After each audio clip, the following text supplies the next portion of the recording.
Ya. Buenas tardes, les doy la bienvenida a la clase número 18 en torno a los textos informativos expositivos. Hoy vamos a repasar la habilidad de interpretar información en un texto informativo expositivo.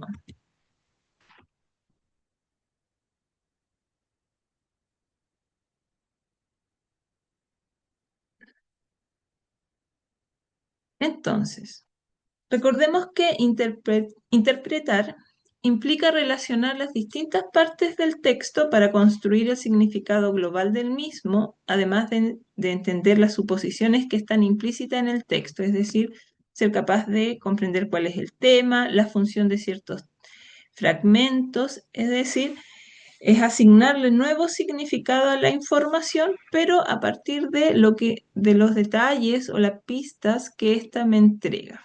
¿Ya? Asociada a esta habilidad, hay ciertas tareas que se miden en la prueba, ¿ya?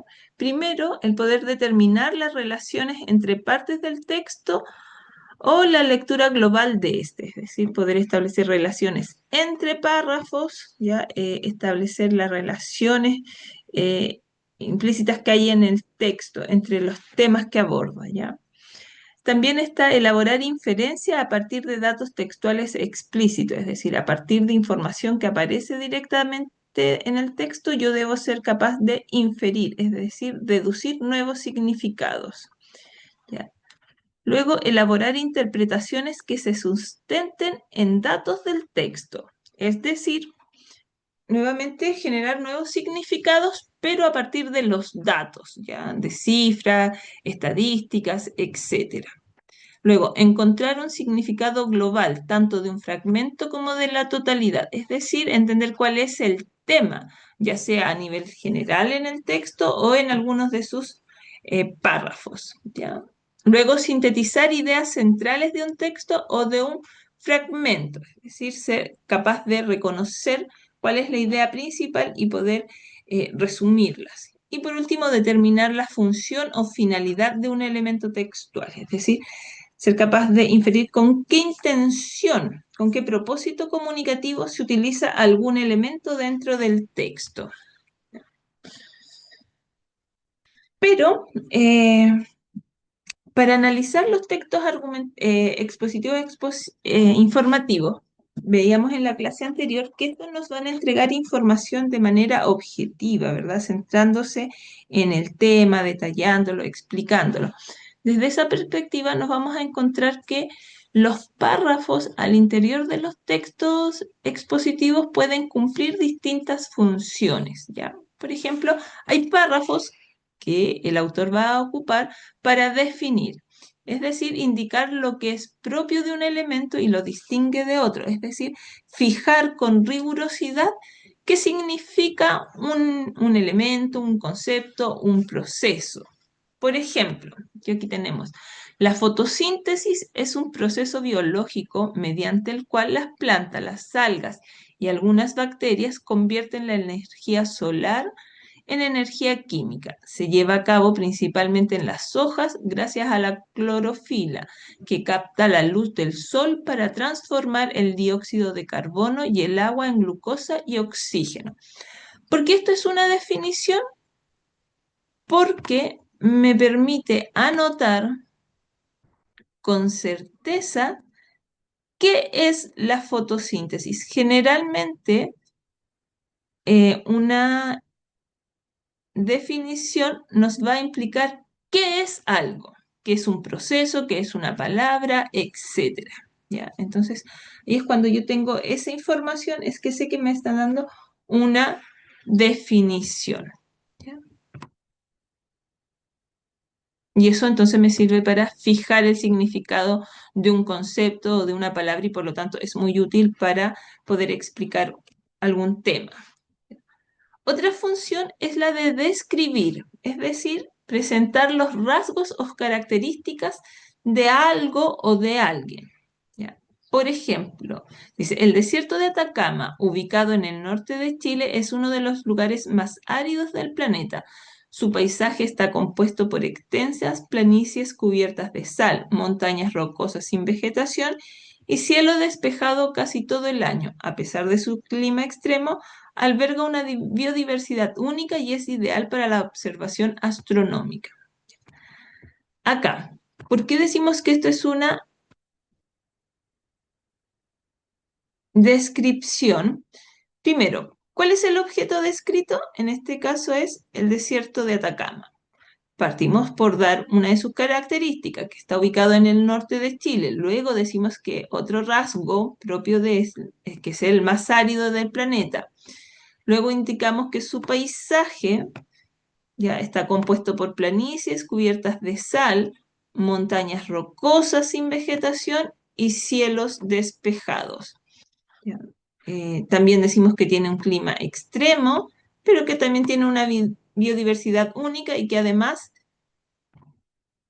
es ideal para la observación astronómica. Es decir, voy dando los rasgos, las características que hacen, en este caso, que el desierto de Atacama sea único, ¿verdad?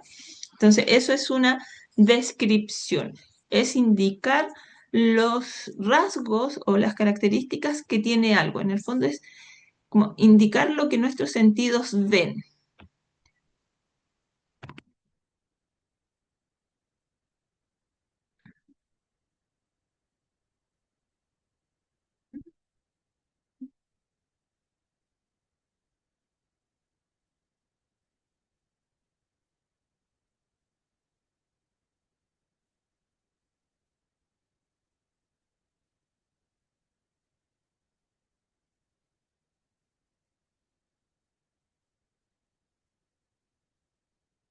¿Ya? Luego tenemos la función de explicar. Consiste en declarar un tema o una idea de manera que facilite su comprensión, por ejemplo, con palabras sencillas o usando ejemplos. Ejemplo, el ciclo del agua funciona gracias a la interacción entre distintos procesos naturales. Primero, el calor del sol provoca la evaporación del agua en ríos, lagos y océanos. Luego, el vapor asciende y se condensa formando nubes. Cuando éstas se enfrían lo suficiente, precipitan en forma de lluvia, nieve o granizo. El agua regresa a la superficie terrestre, completando el ciclo. ¿Por qué decimos que aquí está explicando? Perdón.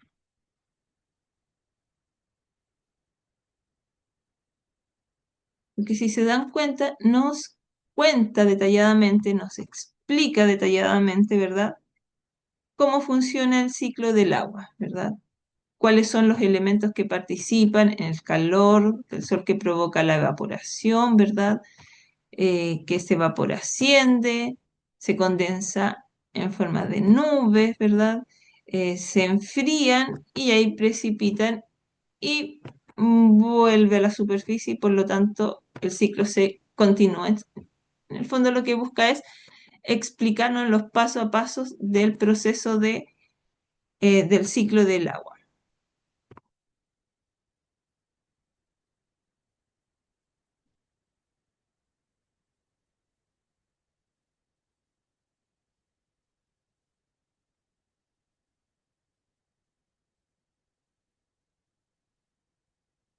Luego tenemos la función de comparar. ¿Ya? Comparar implica indicar qué aspectos en común hay entre dos o más elementos. ¿Ya? Aquí la clave está en esta palabrita. ¿Qué tienen de común? ¿Ya? Dos o más elementos. Por ejemplo, tanto el cine como el teatro son formas de artes que combinan actuación, guión y escenografía para contar historias. Ambas buscan emocionar y comunicar ideas al público y utilizan personajes interpretados por actores. Sin embargo, mientras el cine permite editar escenas y efectos especiales, el teatro se basa en la inmediatez de la representación en vivo.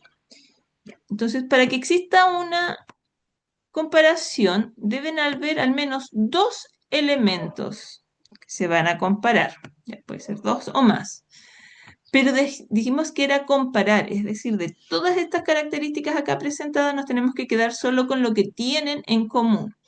¿Ya? Nos dice que son formas ambas de arte que tienen en común que combinan actuación, guión y escenografía, que ambas buscan emocionar y comunicar ideas al público y utilizan personajes interpretados por actores. Y hasta ahí llegaría la comparación, porque si se dan cuenta en esta otra oración en donde dice, sin embargo, es decir, va a oponer otra idea distinta, se nos muestran ya elementos que son contrarios, ¿verdad? Son elementos que diferencian ambos conceptos.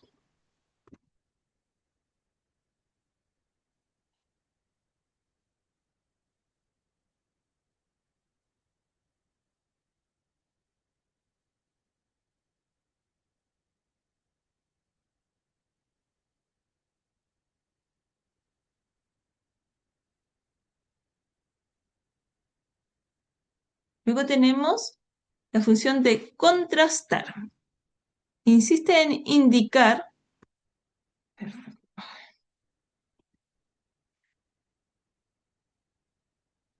consiste en indicar los aspectos diferenciadores, es decir, lo que tienen de distinto, de diferente entre dos o más elementos. ¿Ya? Dice, aunque el hielo y el vapor, aquí nuevamente aparecen los dos elementos que vamos a contrastar en este caso, son formas del agua, eso sería algo que tienen en común, presentan características opuestas. El hielo es sólido, tiene forma definida y una estructura rígida. En cambio, el vapor es gaseoso, no tiene forma ni volumen fijos, ¿ya? Y sus partículas están mucho más separadas. Entonces, ahí tenemos lo que es el contraste, ¿ya? Contrastar significa indicar los elementos que hay de diferente entre dos o más conceptos, situaciones, personajes, etcétera.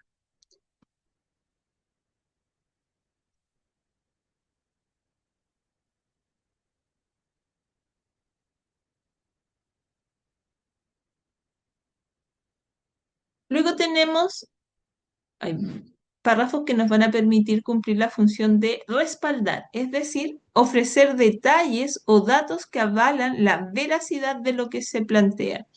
Ya, aquí la clave está en entender que nos vamos a encontrar con detalles o datos que van a funcionar como argumentos, ¿verdad? Como sustentos para sostener nuestras ideas. Dice, leer con regularidad mejora la comprensión lectora. Por ejemplo, un estudio realizado, fíjense aquí ya encontramos que esto sirve de respaldo porque voy a señalar los resultados de un estudio por la Universidad de Stanford, es decir, no es de cualquier página que saqué la información, mostró que los estudiantes que leían al menos 30 minutos al día lograban puntajes más altos en pruebas de análisis de texto. Múltiples expertos coinciden en que la lectura frecuente amplía el vocabulario y la capacidad crítica. Entonces ahí me está dando razones, detalles o datos para poder justificar mi postura de que la regularidad mejora la comprensión lectora, ¿verdad? Que leer con regularidad mejora la comprensión lectora.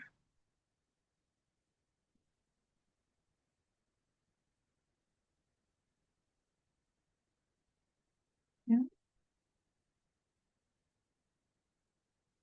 Luego tenemos otra organización que es la que me va a permitir establecer la función de causa y efecto o causa-consecuencia. Indicar qué explica u origina una situación y las consecuencias de la misma. ¿Ya? Entonces aquí yo planteo el origen de una situación y las consecuencias, los efectos que tiene esa acción. Dice, la tala indiscriminada de árboles provoca la pérdida de hábitats naturales, lo que contribuye a la extinción de diversas especies animales. Al destruir los bosques, muchas especies pierden sus fuentes de alimento y refugio, lo que altera los ecosistemas y afecta el equilibrio ambiental. Entonces, si nos damos cuenta aquí, ¿cuál es la situación inicial?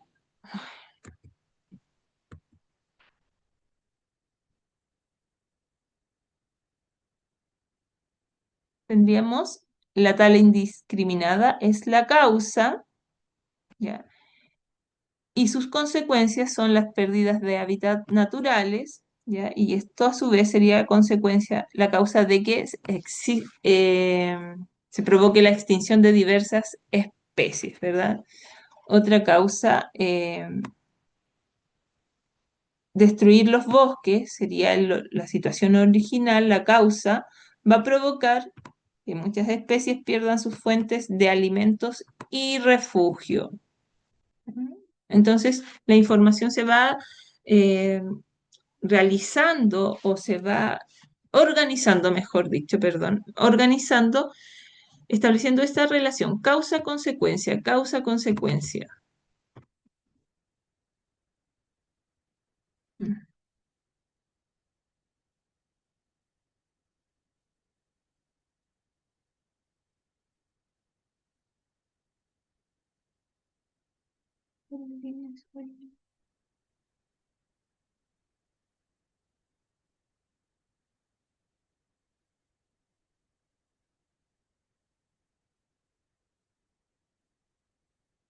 Luego tenemos la organización problema-solución.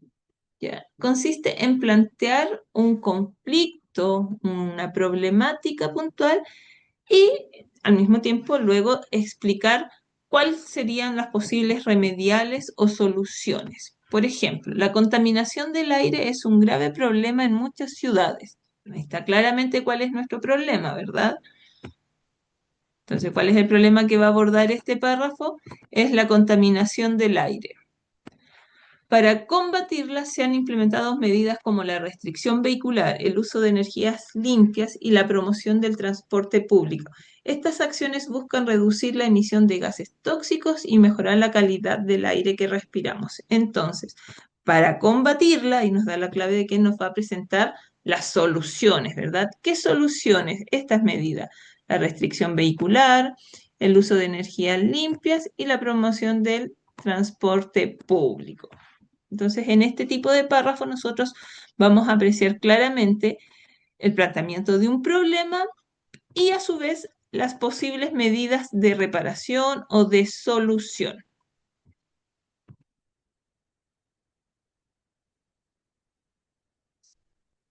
Luego tenemos otro tipo de párrafo en el que la información se organiza siguiendo una secuencia temporal, es decir, la información que contiene estos párrafos son hechos que se organizan cronológicamente o hechos sucesivos, ¿verdad? Y muchas veces lo vamos a identificar por palabritas claves como en primer lugar, en segundo, para comenzar, para continuar, para finalizar. Dice, primero se recolectan los ingredientes necesarios para preparar un queque, como huevos, harinas, azúcar y mantequilla. Luego se mezclan en un bol hasta lograr una masa homogénea. Después se vierte la mezcla en un molde y se hornea por 40 minutos. Y finalmente se deja enfriar antes de desmoldar y servir. Entonces, si se dan cuenta aquí, son hechos lo que tenemos que hacer, juntar los ingredientes, mezclarlos, cocinarlos y finalmente servirlos. Entonces, son todos hechos que se van dando de manera cronológica, ¿verdad? No podemos primero servir el queque sin antes haberlo preparado. Esa es entonces la secuencia temporal.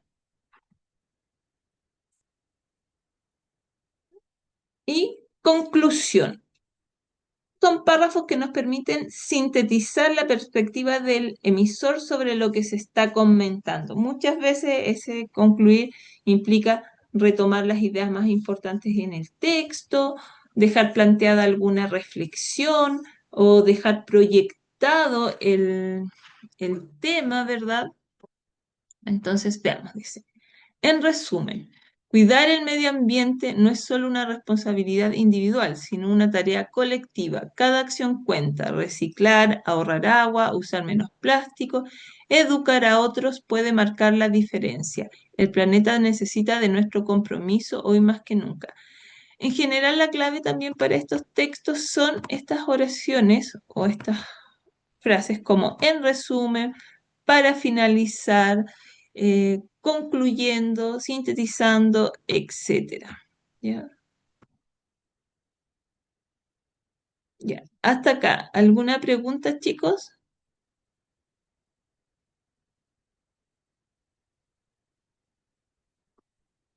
¿Preguntas, chicas?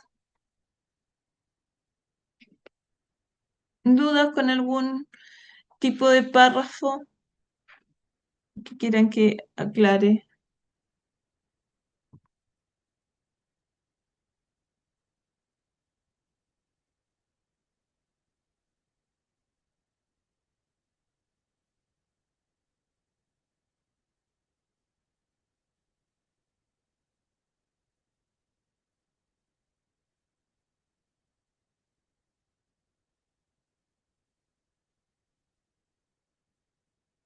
Ya, les acabo de compartir la guía de lectura que vamos a realizar hoy, donde las habilidades que vamos a medir son precisamente interpretar información, ¿verdad? Es decir, a partir de la información literal que nos presenta el texto, ser capaces de ir infiriendo, interpretando, extrayendo nuevos significados. Entonces, vamos a- ¿pudieron abrir el texto, chicas?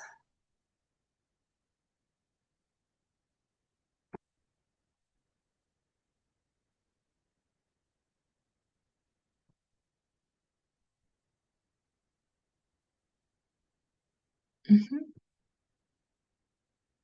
Ya, entonces dice, fragmento del libro de divulgación científica Astrofísica para gente con prisa, escrito por el científico y divulgador norteamericano Neil deGrasse Tyson.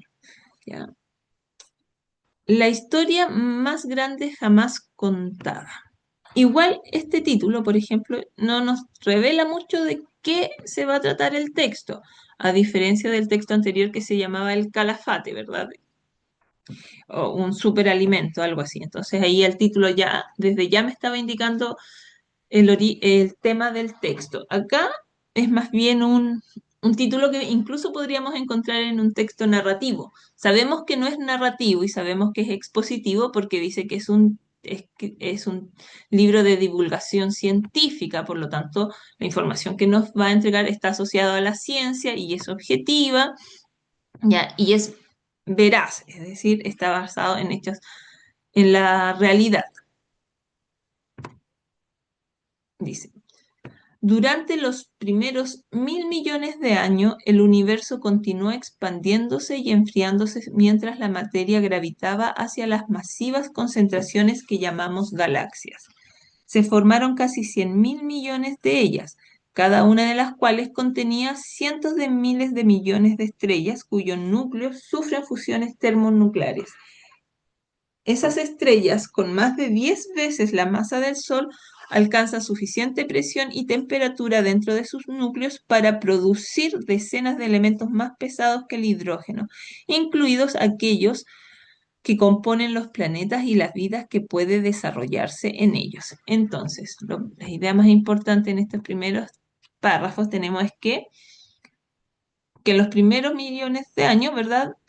Sigue enfriándose mientras la materia gravita hacia las masivas concentraciones que llamamos galaxias, ¿ya?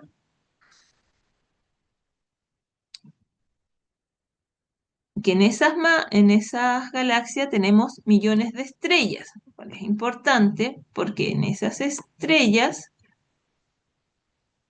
¿ya? En esas estrellas se alcanza suficiente presión y temperatura dentro de sus núcleos para producir decenas de elementos más pesados que el hidrógeno, ¿ya? Y lo importante es que esos componen los planetas y la vida que puede desarrollarse en ellos. Entonces ya este primer texto, este primer párrafo nos indica que la historia más grande jamás contada tiene que ver con el origen del universo, ¿verdad?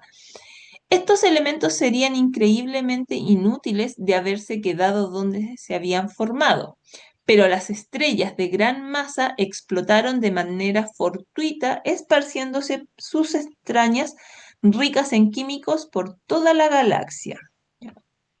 Tras 7 u 8 mil millones de años de enriquecerse, una parte cualquiera del universo, los alrededores del supercúmulo de Virgo, una galaxia cualquiera, la Vía Láctea, una región cualquiera, el brazo de Orión, nació una estrella cualquiera, el Sol. ¿Ya? Entonces, de acá lo más importante es que estas estrellas explotaron de manera fortuitas y esparcieron sus entrañas ricas en químicos por toda la galaxia. Eso permitió que después de 7 u 8 millones de años, ¿ya? Vaya a surgir en los alrededores de Virgo una galaxia, la Vía Láctea, dentro de esa región, en el brazo de Orión, una estrella cualquiera, el Sol. ¿Por qué esto es importante? Porque aquí es donde nosotros existimos, ¿verdad? Luego dice, la nube de gas de la que se formó el Sol contenía una cantidad suficiente de elementos pesados para unir y engendrar un complejo inventario de objetos orbitantes que incluyen varios planetas rocosos y gaseosos, cientos de miles de asteroides y miles de millones de cometas. Durante los primeros varios cientos de millones de años, grandes cantidades de restos en caprichosas órbitas se acumularían hasta formar cuerpos más grandes. Esto ocurrió en impactos de alta velocidad y alta energía que dejaron fundidas la superficie de los planetas, previniendo la formación de moléculas complejas. Entonces, lo importante de este texto es que el Sol contenía una gran cantidad de elementos pesados, lo que permitió que surgiera nuestro sistema solar, ¿verdad? Con los planetas rocosos y gaseosos y cientos de y millones de asteroides y miles de cometas, ¿verdad? Conforme quedaba menos y menos materias acumulable en el sistema solar, la superficie de los planetas comenzaron a enfriarse. Ese al que llamamos Tierra se formó en un tipo de zona de habitabilidad alrededor del Sol, donde los océanos permanecen en gran parte en forma líquida. Si la Tierra hubiera estado mucho más cerca del Sol, los océanos se habrían evaporado. Si la Tierra hubiera estado mucho más lejos, los océanos se habrían congelado. En cualquiera de los casos, la vida tal como la conocemos no habría evolucionado. Ya. Entonces aquí lo importante es que la Tierra se va a formar en una zona habitable que indica que no estaba tan cerca como para evaporarse los océanos, ni tan lejos como para enfriarse, ¿verdad? Entonces esa es la idea principal, porque gracias a esa condición es que la vida existe todavía, ¿ya? Dentro de los océanos ricos en químicos, a través de un mecanismo que aún no se ha descubierto, las moléculas orgánicas se convirtieron en forma de vidas capaces de autorreplicarse. En este caldo primigenio dominaban las bacterias anaeróbicas simples, un tipo de vida que florece en ambientes carentes de oxígeno, pero que excreta oxígeno químicamente potente como uno de sus subproductos. Sin quererlo, estos primitivos organismos unicelulares se transformaron la atmósfera rica en dióxido de carbono de la Tierra en una con suficiente oxígeno para permitir que organismos aeróbicos surgieran y dominaran los océanos y la Tierra. Estos mismos átomos de oxígenos, que normalmente se encuentran en pares o dos, también se combinaron en tríos para formar ozono, o tres, en la atmósfera superior, que sirve como escudo para proteger la superficie de la Tierra mayor de los fotones, de la mayoría de los fotones ultravioleta del Sol, hostiles a las moléculas. Entonces, la idea principal de acá es que en los océanos, ¿verdad? Ricos en químicos, las moléculas se convirtieron en la forma de vida capaz de autorreplicarse, ¿ya? que de ese caldo primigenio salieron bacterias anaeróbicas que no necesitan oxígeno, pero que ellas producen oxígeno, lo cual es importante para el resto para la evolución de las otras especies. Pero además dice que también formaron eh, tríos para formar ozono y que gracias a esto la Tierra se puede proteger de los rayos o los fotones ultravioletas del Sol. ¿Ya? Debemos la extraordinaria diversidad de la vida en la Tierra y suponemos que en otras partes del universo a la abundancia cósmica de carbono y la incontable y al incontable número de moléculas simples y complejas que lo contienen. No hay duda al respecto, existen más variedades de moléculas a base de carbono que todas las moléculas de otros tipos combinados. Entonces, aquí decimos que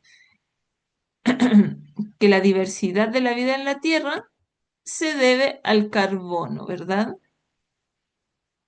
Ay, al carbono, ¿ya? Eh, que es la molécula más abundante en el universo, que es la base de todos los otros organismos, ¿ya? Pero la vida es frágil. Los encuentros ocasionales de la Tierra con grandes e impredecibles cometas y asteroides ante sucesos comunes causan esporádicos estragos en nuestro ecosistema. Apenas hace 65 millones de años, menos del 2% del pasado de la Tierra, un asteroide de 10 billones de toneladas cayó en lo que hoy es la península de Yucatán y exterminó a más del 70% de la flora y fauna de la Tierra, incluidos los famosos y gigantescos dinosaurios. Esta catástrofe ecológica permitió que nuestros ancestros mamíferos llenar los recién desocupados nichos, en vez de seguir sirviendo como aperitivos al tiranosaurio Rex. Un tipo de mamífero de cerebro grande, ese al que llamamos primate, evolucionó en un género y especie, el Homo sapiens, con suficiente inteligencia para inventar métodos y herramientas científicos para deducir el origen y la evolución del universo. Entonces, aquí hay varias ideas que son interesantes. Primero, sostiene que la vida es frágil, ¿verdad? Luego nos dice que hace 65 millones de años un asteroide cayó y exterminó al 70% de la flora y fauna de nuestro planeta, pero que eso además eh, permitió a nuestros ancestros llenar esos nichos y por lo tanto permitió la evolución. Y desde esa evolución, ya, que sería este mamífero de cerebro grande, vamos a surgir nosotros, los Homo sapiens, que vamos a tener la capacidad del entendimiento, del conocimiento, ¿ya?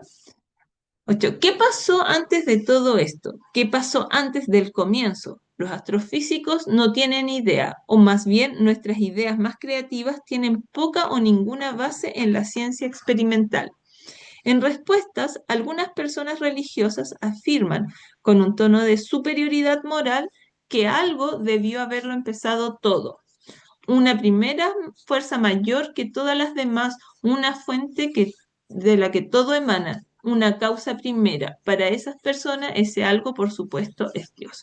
Entonces aquí nos contrasta dos posturas para referirse a qué pasó antes de ese como gran explosión, ¿ya? ¿Cómo surge esa primera explosión? Y dice que los astrofísicos no tienen idea, o que más bien no tiene base en la ciencia experimental, poca o ninguna.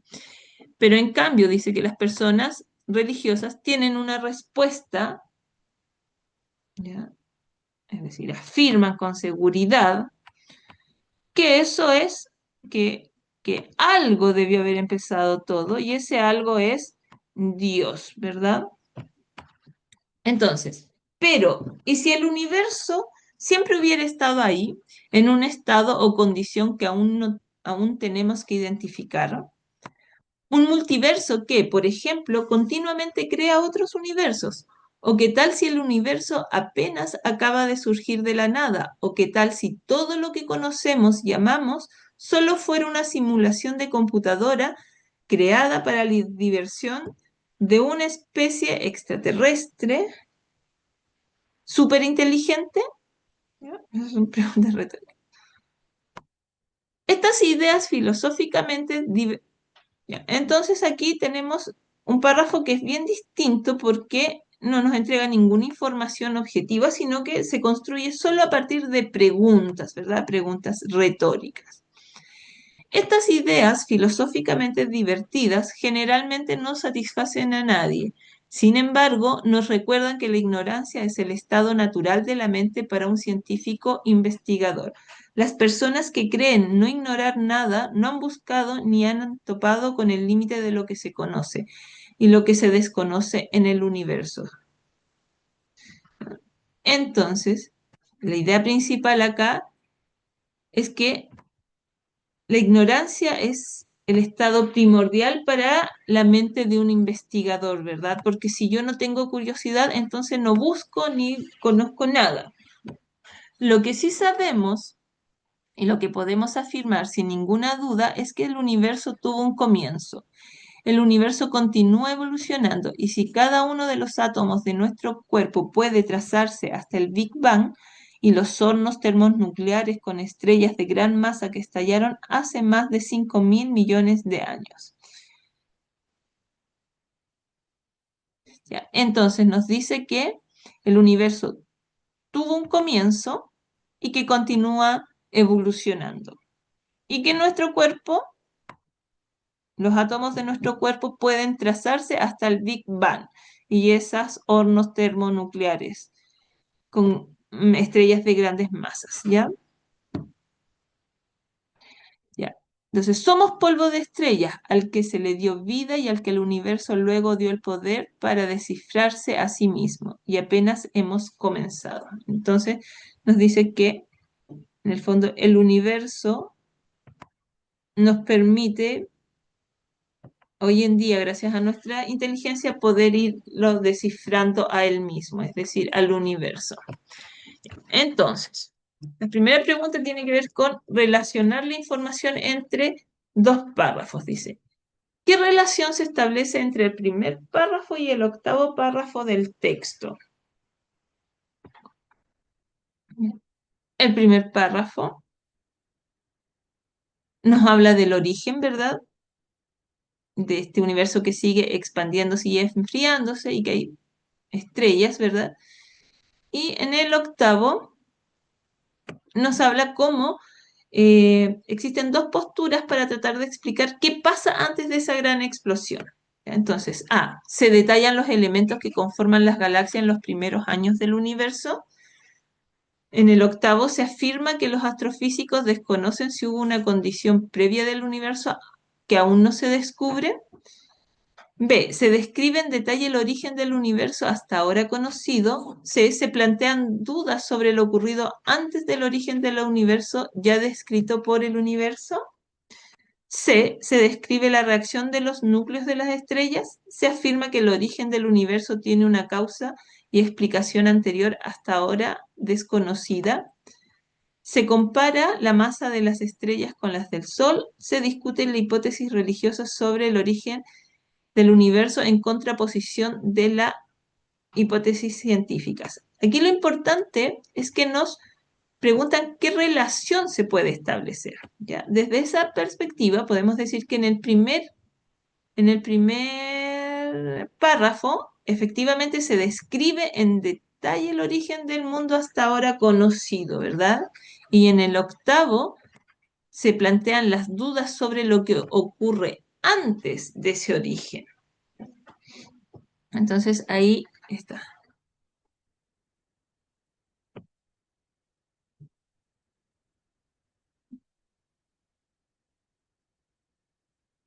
2 dice, en el texto, ¿qué función cumple el párrafo 2? Vamos a 2.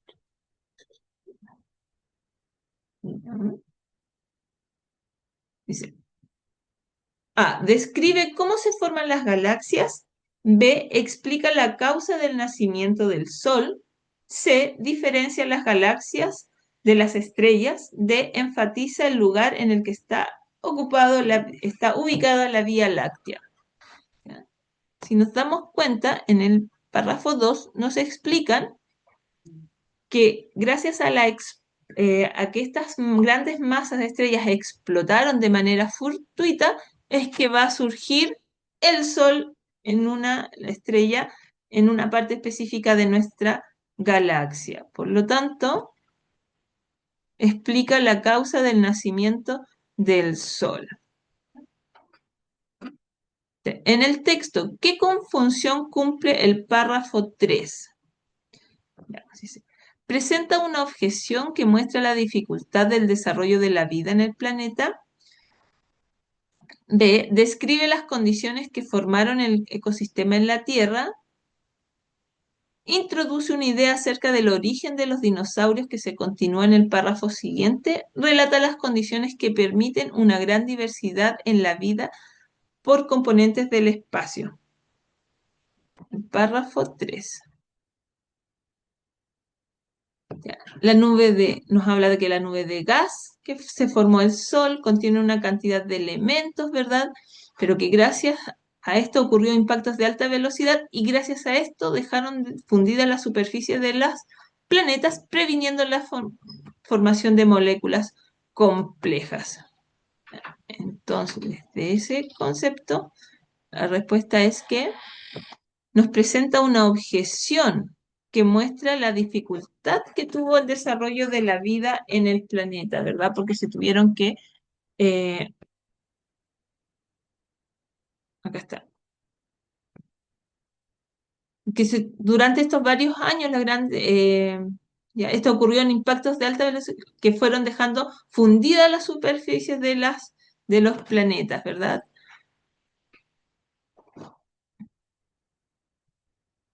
4. ¿Qué relación se da entre los párrafos 9 y 10? Ya. El noveno párrafo menciona las últimas hipótesis de los astrofísicos sobre el origen del universo. El décimo cuestiona la veracidad de dichas hipótesis. B. El noveno párrafo plantea problemas no resueltos hasta ahora sobre el origen del universo.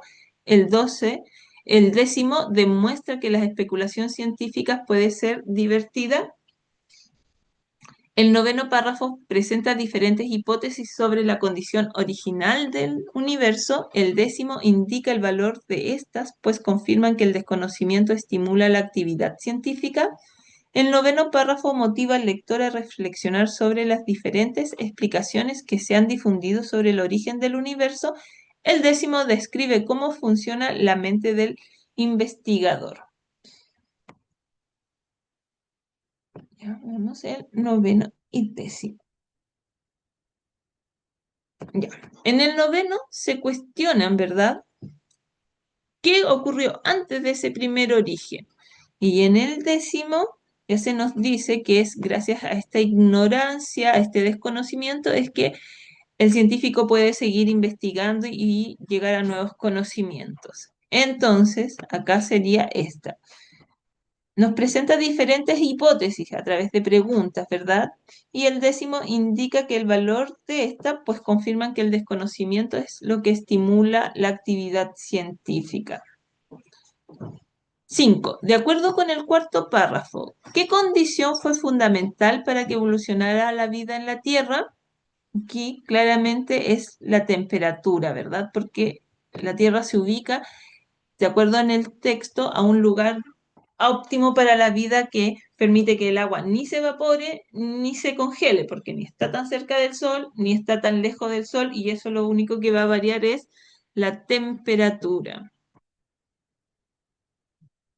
6. A partir de lo leído, ¿cuántos años aproximadamente reflejaría el 1% del pasado de la Tierra?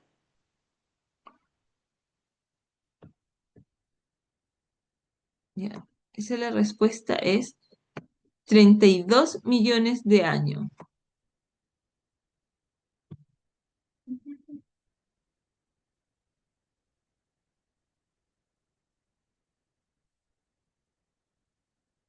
Porque aquí lo podemos inferir, porque dice que si 65 millones de años implican el 2% del pasado de la Tierra, entonces la mitad de 65 tendría que ser 32,5, pero de todas las alternativas, la que más se aproxima son 32 millones de años, ¿verdad? Es un aproximado.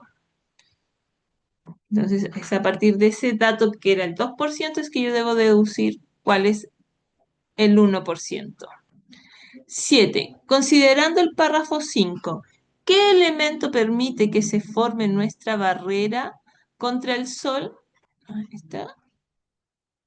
En el párrafo 5 lo dice, ¿verdad? Ahí está. Que a partir de la combinación de tríos de oxígenos, ¿ya? Estos átomos de oxígeno van a formar el ozono, que va a ser nuestro escudo. Por lo tanto, la respuesta correcta es el ozono. Según el texto, ¿cuál es el razonamiento elemental de un científico? A. Buscar que las ideas filosóficas sostengan a la comunidad, satisfagan, perdón, a la comunidad. B. Reconocer que ya ha superado todos los límites del conocimiento, poner la diversión al centro de cualquier levantamiento de hipótesis, asumir la ignorancia como motivación para la búsqueda de nuevas explicaciones. La respuesta correcta es la D, ¿verdad? Porque hace mucha hincapié en que es la ignorancia el motor que mueve a la mente de un científico para seguir buscando explicaciones. 9. Considerando la expresión del párrafo 2, esparciendo sus entrañas ricas en químicos por toda la galaxia, ¿cómo se interpreta el término subrayado? Entrañas. Dice, los componentes ocultos de las estrellas, los componentes del núcleo de la estrella, los componentes importantes de las estrellas, de los componentes desconocidos de las estrellas. Nos fijamos en el párrafo 2, se habla que es esta entraña que explota, contiene el núcleo de las estrellas, ¿verdad? Es ahí es donde está toda su materia rica. Entonces, 10. En el párrafo 5, ¿por qué se alude a la expresión caldo primigenio? Se compara al océano como un caldo primigenio, ¿verdad? Donde hay un montón de sustancias y organismos que van a dar origen al resto de la vida. Dice, porque la materia líquida a la que se alude resulta el símil del jugo que emerge cuando se procesan diferentes elementos, porque los océanos llenos de organismos y formas de vida resultan un símil de una sopa en ebullición con diferente naturaleza, porque el océano constituye un hogar propicio para que encuentren y se reproduzcan muchos organismos de diferentes naturalezas, porque la naturaleza líquida del océano permite que pueda ser contenida en diferentes moldes y espacios sin importar los organismos que vivan en él. En este caso, nosotros entendemos que este caldo primigenio es porque los océanos están llenos de organismos y formas de vida que resultan un símil, es decir, que resultan semejantes a una sopa en ebullición, a esta sopa que está calentita y donde están todos los elementos nutritivos. 11. Considerando el párrafo 3, ¿qué significado tiene el término destacado en la siguiente expresión?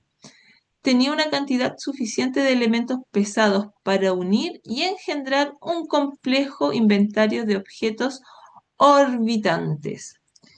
En este caso, el concepto de engendrar es el de formar, ¿ya? ¿Por qué no puede ser dar vida? Porque estamos hablando de objetos, es decir, piedras, meteoritos, asteroides, etcétera. Por lo tanto, es simplemente formar, no lo podemos asociar a dar vida. Eso es engendrar, en este caso es sinónimo de formar. En el párrafo 8, ¿cómo se interpreta la expresión no tiene idea? Que dudan, suponen, desconfían o desconocen. Recuerdo en el párrafo 8, la respuesta correcta es la D, porque ellos no es que duden o supongan, sino que simplemente reconocen que no tienen idea, es decir, que desconocen. ¿Ya? Luego tenemos la pregunta 13. De acuerdo con el texto, es posible inferir que científicos y personas religiosas afirman conocer la explicación con certeza sobre el origen del universo. No, recuerden que los científicos dicen no tener idea. B, discrepan en la explicación que consideran válida sobre el origen del universo. Sí, puede ser, ¿verdad? Nos habla de discrepar. Ya, privilegian las ideas creativas por sobre lo supuesto con base en la ciencia experimental. No, porque por ejemplo las personas religiosas, ellos no consideran que su explicación sean creativas, sino que son la verdad. Gozan de la suficiente influencia y facultad para difundir sus creencias sobre el origen del universo. No, por lo tanto aquí lo correcto es la B, porque van a discrepar, ¿verdad? Tienen explicaciones distintas. 14. Se desprende del texto que las teorías sobre el origen del universo son hasta ahora concluyentes, incipientes, refutadas, débiles. Ya. Concluyente significa que ya serían absolutas, ¿verdad? Que no hay ninguna duda sobre ellas, por lo tanto no puede ser. Incipiente significa que estas teorías estarían recién empezando.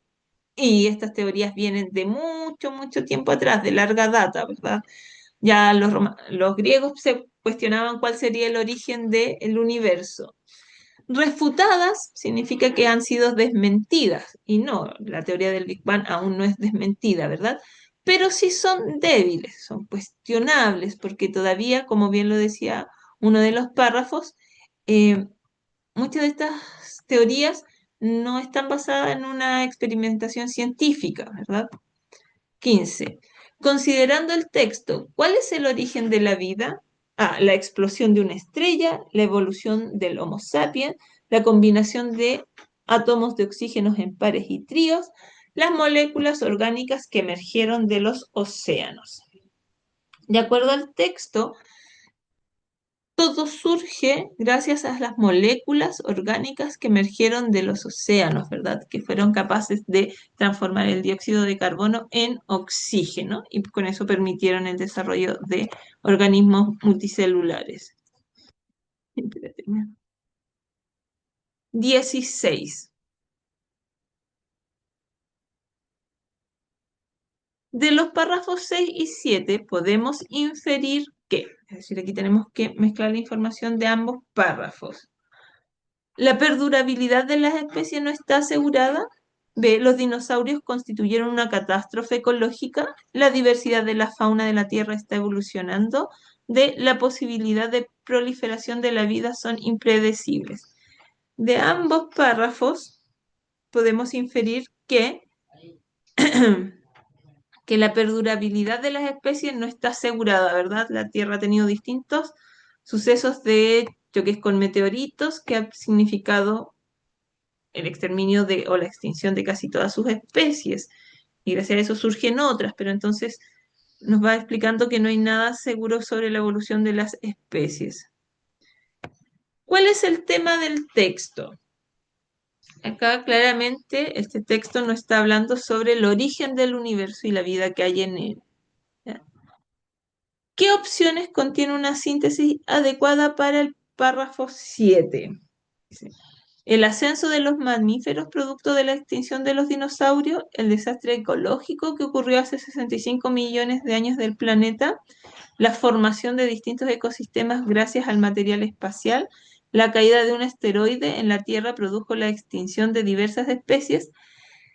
La D y la B es información que está contenida en el párrafo 7, pero la idea principal es que gracias a ese accidente, a esa acción, surge el ascenso de los mamíferos, ¿verdad? Porque ese accidente permite que los dinosaurios se extingan. Y gracias al surgimiento de los mamíferos, surge el ser humano y toda la evolución de la vida en la Tierra.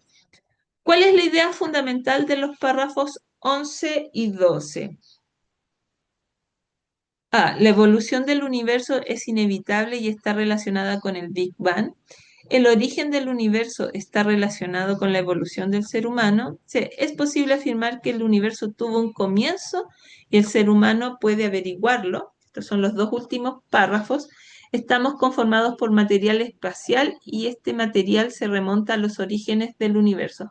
Lo importante acá, estas dos, por ejemplo, entregan información respectivo de los párrafos, pero la relación es esta, que es posible afirmar que el universo tuvo un comienzo, eso lo plantea en el 11, y en el 12 dice que luego otorgó la inteligencia al hombre para que pueda averiguar ese inicio.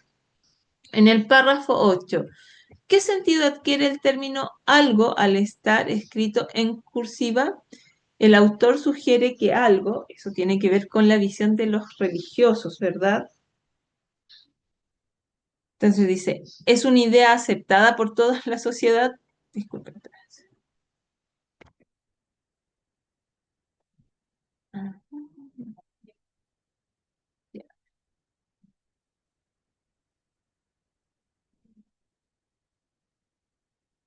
ya dice, ¿es una idea aceptada por toda la sociedad? No es entendido por todos como una misma entidad, no es una entidad cuya existencia tenga base científica, es una entidad supuesta y nombrada según las creencias de las comunidades. B y D las eliminamos porque el párrafo nos dice que ese algo se llama Dios. Da lo mismo en qué comunidad, en qué grupo étnico crean Dios. En ese algo para ellos es Dios. Por lo tanto, la respuesta correcta es la A. Es una idea aceptada por toda la comunidad.